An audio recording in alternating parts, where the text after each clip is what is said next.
Энэ олон хүмүүс дээр хамгийн ихээр гэмтдэг эргэтэн одоо ходоод ажиглагдаад байна л да. Ходоод нь сул байна. Хоол дутуу боловсроод байна. Тэгээ ходоод л хэрвээ дутуу боловсроо цааш нь дамжуулах юм бол эн чинь тэр чигтэл дутуу явна шүү дээ. Ходоод нь дуургийн задаргаа хийх ёстой. Тэгэхээр энэ ходоод хоолоо дутуу задлж байгаагийн гол шалтгаануудын нэг нь стрессийн гаралтай байна. Ер нь хүмүүсийн мэдрэлийн талаар энэ жоохон ойлголттой болсон. Симпатик, парасимпатик гэж нэг хоёр мэдрэл байна. Ээлжилж биенээр ажилдаг. Тэгэхээр симпатик мэдрэл нэг буюу одоо идэвхтэй ингээд яаралтай богино хугацаанд ямар нэг зүйлийг амжуулдаг. Ийм яардаг төлөв дээр тавьсан үед бол хоол боловсруулалт явахгүй. Тэгээ тийм учраас одоо өглөөнөөс ахуулаад хийж болох бас нэг дадал байна л да. Бид нарт хийж авжуулах арга хэмжээ бас байна. Тэр нь юу юм гэхээр амийг тосоор зайлах.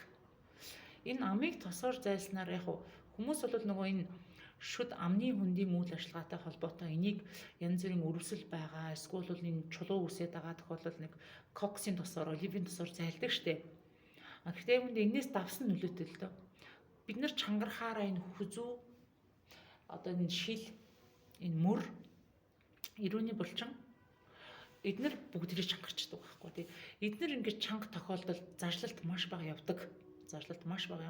Энэ нь юу гэсэн үг вэ? Ходоод нь дутуу задрах суурийг тавьчихж байгаа байхгүй. Анханасаа одоо сайн бүтээгдэхүүн, одоо сайн зажилсан бүтээгдэхүүн дамжуулж чадахгүй байгаа шүү дээ. Тэгэхээр энэ тосноо энэ коксийн тос бол нэг сайн байдیں۔ Яагаад л өөрөө пальмитиний хүчилтэй одоо эхийн сүтэй төстэй хүчил агуулдаг учраас энэ доторыг нөгөө өрөвсөл байвал намжаах, дарах, цэвэрлэх ийм бас давхар үүрэгтэй байхгүй.